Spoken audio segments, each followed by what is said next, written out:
चलिए आज जो है हमारा सेशन हम लोग ऑलमोस्ट एंजाइम वाला हम लोग सेशन कर चुके हैं। आज हम लोग विटामिन को देखेंगे और विटामिन से एक क्वेश्चन आपका तो इंपॉर्टेंट ही है, चाहे आप किसी भी लेवल पे बात करें, बोर्ड लेवल पे बात करें, आप इंजीनियरिंग मेडिकल की बात करें। इंजीनियरिंग मेडिकल इसलिए बोल रहे हैं कि बायोमोलिक्यूल्स आपका दोनों में आपका कॉमन है, और चाहे आप जनरल कंपटीशन की बात करें, विटामिन से आपका क्वेश्चन जो है ना आपका हमेशा पूछता है।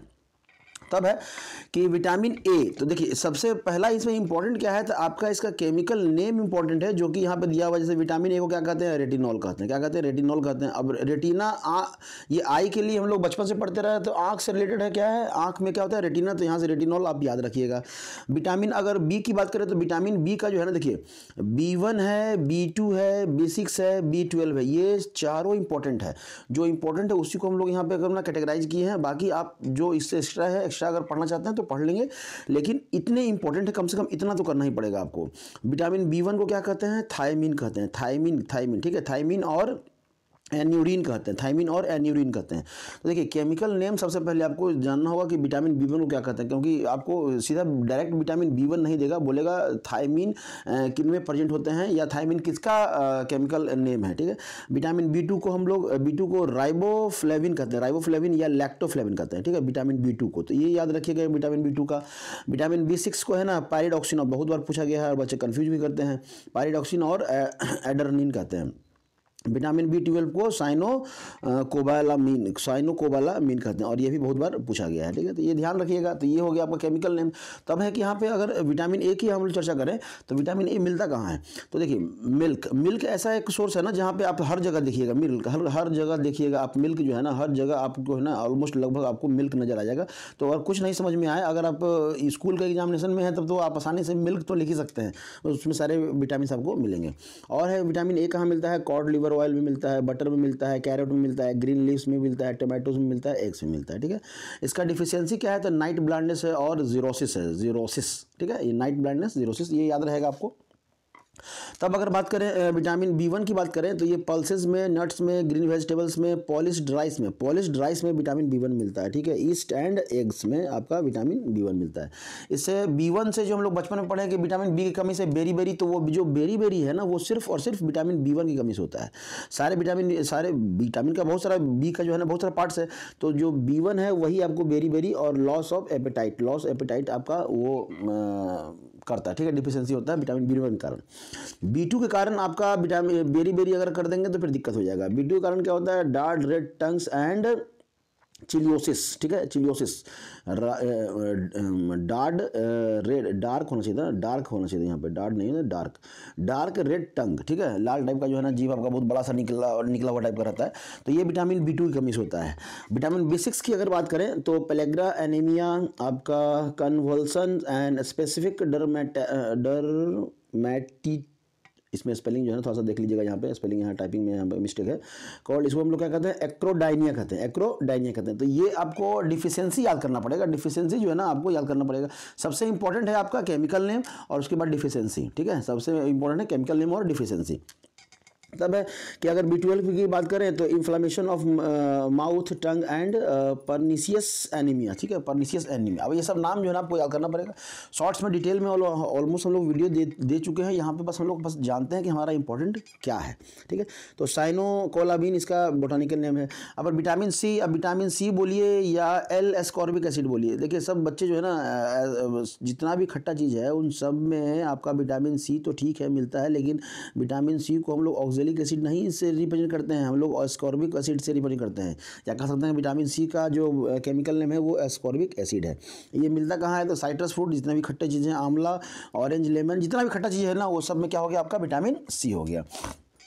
इसमें दिक्कत क्या होगा, तो brittleness and scurvy of bones, swelling and losing of teeth, या तो दांत जो है ना आपका मतलब लूज हो जाएगा, टूट जाएगा, या कह सकते हैं दांत से रिलेटेड हर सारा समस्या होगा आपको विटामिन सी की कमी से, ठीक है।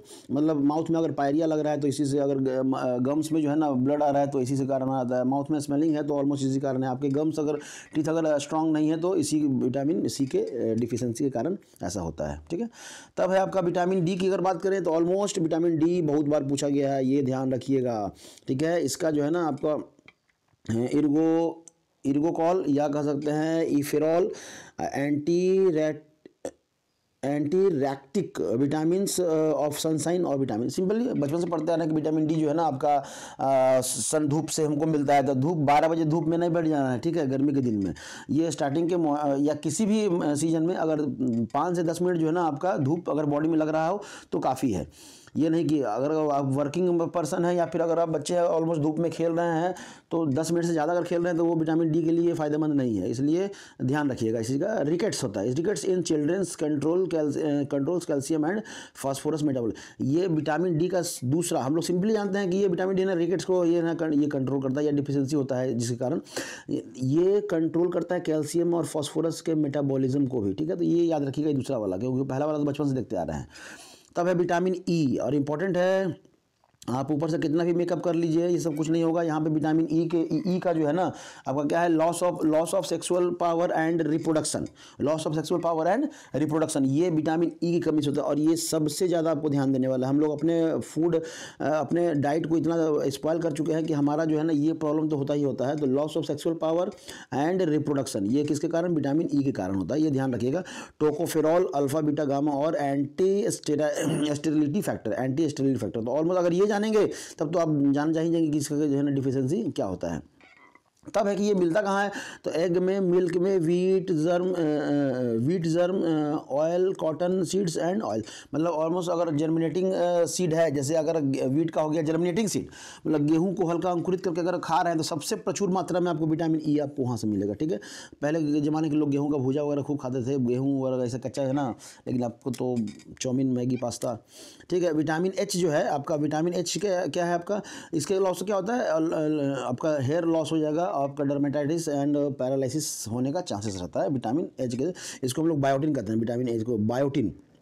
अभी बायोटिन क्या है ना कि बायोटिन का टैबलेट जो है ना हम लोग ये लेते हैं तो फ्रेशनेस महसूस करते हैं। जितने भी सेलिब्रिटी लोग हैं वो कहीं भी इवेंट वगैरह में जाते हैं तो वो बायोटिन का एक टैबलेट खाते हैं जिससे उनके चेहरे पे जो है ना फ्रेशनेस नज़र आता है। तो ये केमिकली ना लेके अगर हम लोग फिजिकली ले तो यहाँ पे हम लोग ईस्ट है, किडनी, लीवर और आपका मिल्क में, तो आप ईस्ट मतलब ईस्ट से में पाया जाता है, और सबसे ज़्यादा तो दूध, तो दूध तो बहुत ज़रूरी है, ठीक है, याद रखिएगा।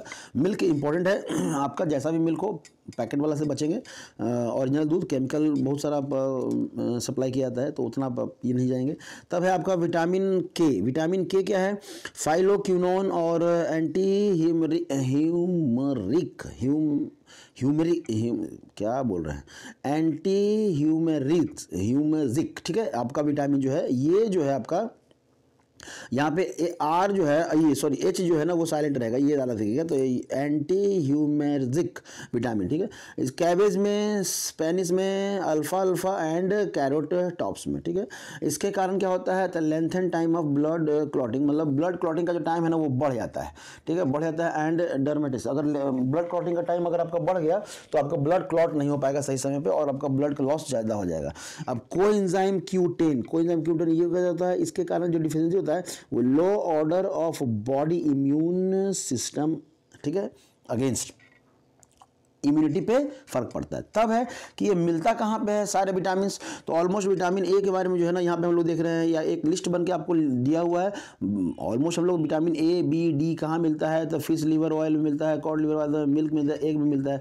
सबसे ज़्यादा जो जरूरी है वो आपका मिल्क जरूरी है। तो दूध पिए, दूध जो है ना आप यूज करें, दूध से यूज करेंगे तो ऑलमोस्ट जितने भी विटामिन हैं वो सब, या भी कह सकते हैं कि जो पका हुआ पपीता है, पपाया जिसको कह सकते हैं, उसमें वो सारे विटामिन आपको लगभग मिलेंगे।